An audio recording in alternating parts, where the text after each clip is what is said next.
Osbourne, picture this. Inside Birmingham's most exclusive car showroom, an older man stands quietly in front of a 1965 Ford Shelby Cobra valued at $850,000.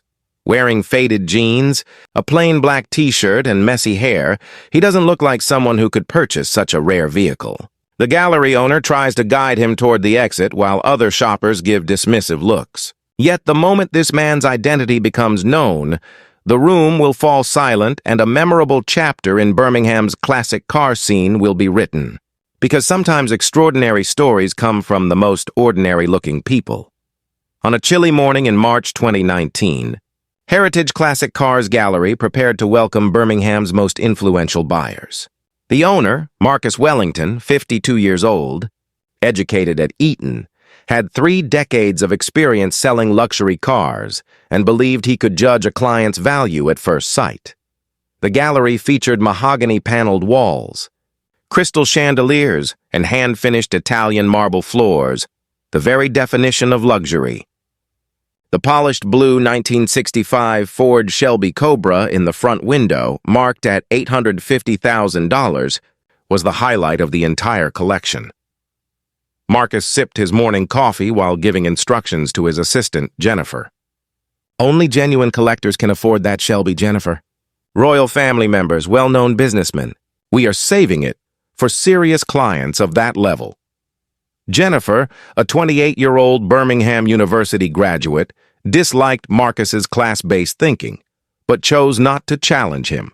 "Yes, Mr. Wellington, I understand," she answered politely. At exactly 10:30 a.m., the heavy glass door opened. The man who stepped in looked nothing like Marcus's expected buyer. Faded blue jeans, a black shirt, a well-worn leather jacket, and shoulder-length hair on a man in his 70s. His face carried the marks of a working-class life in Birmingham, and behind his glasses, curious eyes took in everything. Marcus noticed the scuffed cowboy boots and thought, "Another person here to browse, not buy." Jennifer prepared to greet him, but Marcus moved ahead. "I'll take care of this, Jennifer," he said with polite words but a clearly judgmental gaze. He believed people like this did not belong in his gallery. "Hello?" the elderly man said warmly, his Birmingham accent strong and friendly. "I'd like to see the Shelby." Marcus didn't appreciate the way the man spoke. The accent suggested a lower-income background, and Marcus found it bothersome. "Which Shelby are you referring to, sir?" he asked politely but with a distant tone, almost as if talking to a child. "The 1965 Cobra, the blue one in the window," the man replied, pointing. As he looked at the car, his eyes filled with genuine excitement, the admiration of someone who had spent a lifetime around crowds and stages. The chrome bumpers, classic curves, and iconic Shelby emblems, everything about it still felt magical. Marcus looked him over once more. "Sir, this vehicle is a very special collector's model. Only 348 were made, and this one is exceptionally rare. The price reflects its value." The message behind his words was clear. The older man smiled, deepening the lines on his face. The calm smile of someone who had stood in front of audiences of millions. "I'm interested in the price. Could you tell me?" Marcus grew more cautious. In his experience, people like this usually backed out once they heard the cost. $850,000, Marcus replied, watching closely for a reaction. "Payment must be in cash, and of course, expert insurance will be required." Most people would be shocked or quietly step away after hearing that price. But the elderly man simply nodded and replied calmly, "That seems fair." Marcus was caught off guard, though still doubtful. From her desk, Jennifer observed everything, growing more uneasy by the minute. Marcus's attitude toward the customer went against the gallery's rule that everyone should be treated with equal respect. Still, she didn't feel confident enough to correct him. "Sir, this vehicle is for serious collectors only," Marcus continued, sounding increasingly superior. "And driving it requires special experience." His tone suggested, "You might not be qualified for this." But the older gentleman wasn't discouraged. He slowly walked around the car, inspecting the hood and checking the wheels. Every move reflected the calm expertise of someone very familiar with classic cars. 0.7 big block engine, Ford 85 horsepower, 0 to 60 in 4.2 seconds, he commented. Listing specs with ease. Side oiler engine, aluminum block, Weber carburetors. Marcus raised an eyebrow. The man clearly knew more than expected, yet Marcus still focused on his appearance. "How do you know all that?" he asked skeptically. The elderly man smiled. "I've had a long relationship with cars. Still do, actually," other visitors had begun to notice. Charles and Victoria Peaton, a wealthy couple in their 60s, dressed in tailored Savile Row suits, glanced over curiously. Charles, a retired banker, and Victoria, a social figure, whispered to each other. "What is someone like him doing here?" Standards must be slipping, Marcus grew concerned. If other clients felt uncomfortable, the gallery's reputation could suffer. "Sir, perhaps you'd be more comfortable at another showroom," he said politely but dismissively. "Our clients are a bit more exclusive. If you'd like to continue viewing this vehicle, I'll need to see your ID first." He paused. "And also confirm your financial credentials, bank references, income records. It's standard procedure for purchases like this." The elderly man stopped, eyes shining slightly. "My financial status?" he replied with mild amusement. Another couple entered, James and Sophie Richardson, tech professionals in their 30s looking for vintage Porsches. They also noticed the tension. "Odd," James murmured. "Different clientele than usual today." Jennifer finally stood up, unable to ignore the situation. "Mr. Wellington, perhaps we should treat our customer more courteously," she said carefully. Marcus shot her a sharp look. "Jennifer, stay out of this."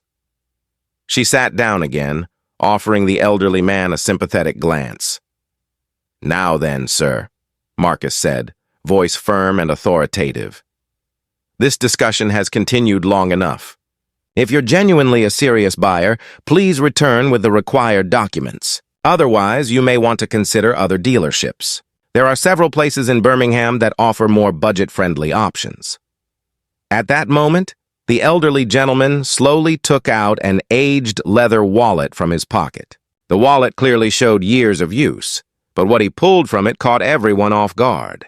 It wasn't a regular credit card. It was a black metal American Express Centurion card, one of the most exclusive cards in the world. A card with no spending limit, issued only to individuals who spend millions each year. Marcus's eyes widened, yet he still struggled to grasp the situation. Only the wealthiest people on the planet possess such a card. "You can withdraw any amount with this," the man said calmly. "I have no limit." A quiet hush spread through the showroom. Marcus held the card and inspected it closely. He could feel the cool metal in his hand. The name read, John M. Osbourne. It seemed familiar, though he couldn't immediately place it. "Mr. Osbourne, my apologies, but I don't believe we've met. Which field are you in? You must hold a very significant position to carry a card like this." The older man chuckled softly, amusement in his eyes. "I'm in the music business." "Well, I was. I'm retired now. These days, Sharon and I mostly stay home. She keeps telling me, 'Ozzy, do this, don't do that.'" He said his name casually, as though he were just any ordinary person. Suddenly, 25-year-old Danny Peterson, who had been quietly waiting in the corner, shouted, "Oh my God, are you Ozzy Osbourne?" Danny was a music student at Birmingham University and worked part-time at a family friend's classic car restoration shop. His visit happened by chance that day. Everyone stared first at Danny, then at the elderly man. Marcus's jaw fell open.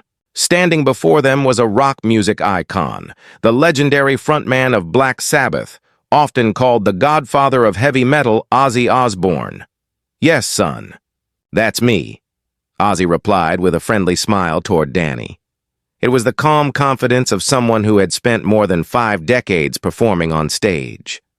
"I came here to buy the Shelby. I wanted to surprise Sharon. Our anniversary is July 18th, 42 years. She still puts up with me, can you believe that?"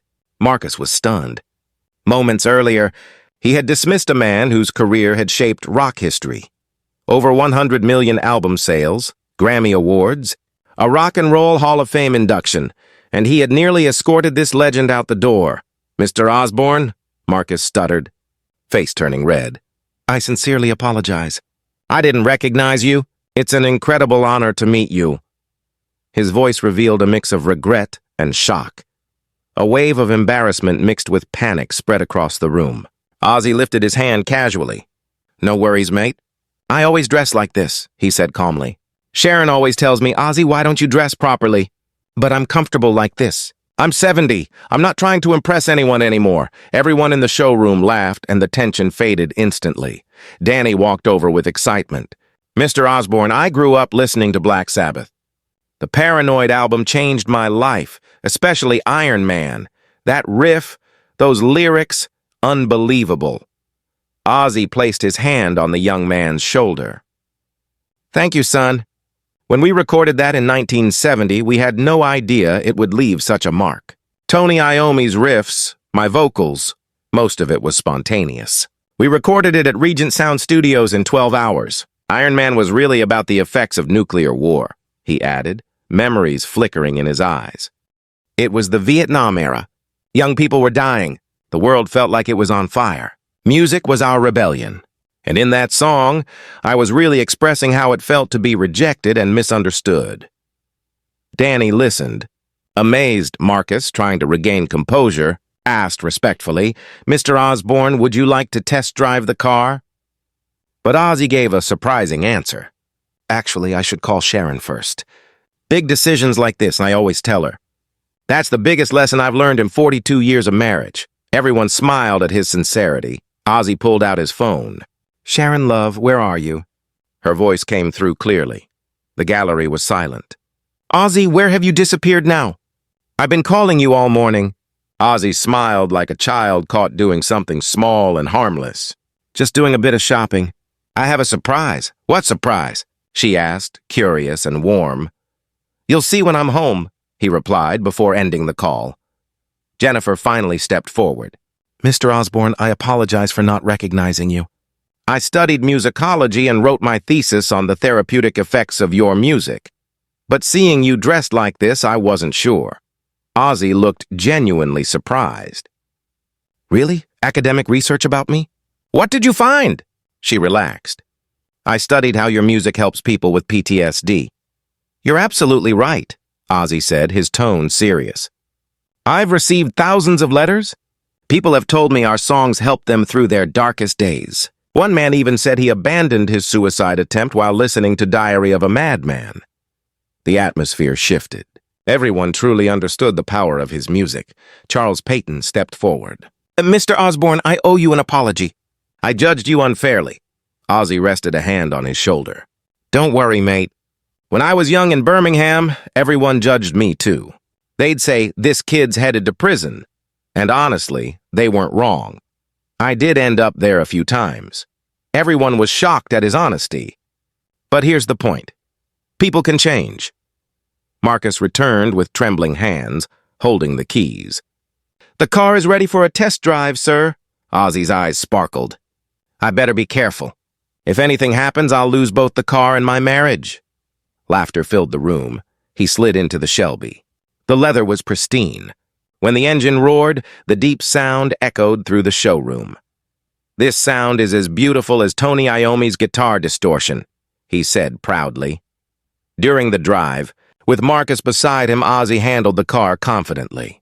They passed through Aston, his old neighborhood. "I grew up here, Marcus. Dad worked at Dunlop. Mum cleaned houses. None of us imagined a life like this. I used to walk these streets just dreaming about cars like this." Marcus listened quietly, realizing how wrong his first judgment had been. At a stoplight, Ozzy said, "Tell me honestly, what did you think when you first saw me?" Marcus flushed. "I didn't trust you. I judged you by your appearance." Ozzy laughed. "That's okay. When I first saw you, I thought, this guy's a snob." We were both wrong. People take time to understand. Back at the showroom, Ozzy announced, "I'm buying the car." Marcus could hardly believe it. "Of course, sir. I'll prepare everything immediately. This is the biggest sale of my career." While waiting, Danny asked, "How did you start writing music?" Ozzy replied, "I don't play instruments. I just sing. Melodies form in my head. I tell Tony, and he plays them. That's how it works." Everyone was surprised. "We wrote Paranoid in about 20 minutes.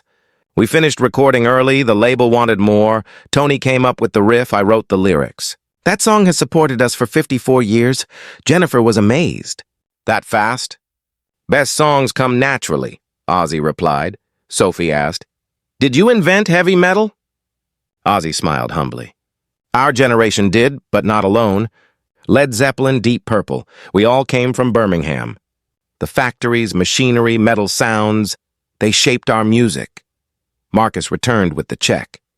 "Mr. Osbourne, this taught me a great lesson. I'll never judge by appearance again." Ozzy shook his hand firmly. "Being a good person matters more than fame or money. People still call me a devil worshiper, but I'm just an old guy who makes music, listens to my wife, drinks tea, and plays with my dogs. Heavy metal is just one big family." Charles couldn't resist. "Is the bat-biting story real?" Ozzy laughed. "Yes, 1982. Someone threw a real bat instead of a toy. I bit it, then got rabies shots." Keys in his pocket, Ozzy looked around. "This moment taught us something. I grew up in these streets, and many of you judged me at first sight. But music, love, and time reveal who we really are." He drove away, the engine echoing through Birmingham. What he left behind wasn't just a car sale. It was a life lesson and one of rock's most meaningful memories.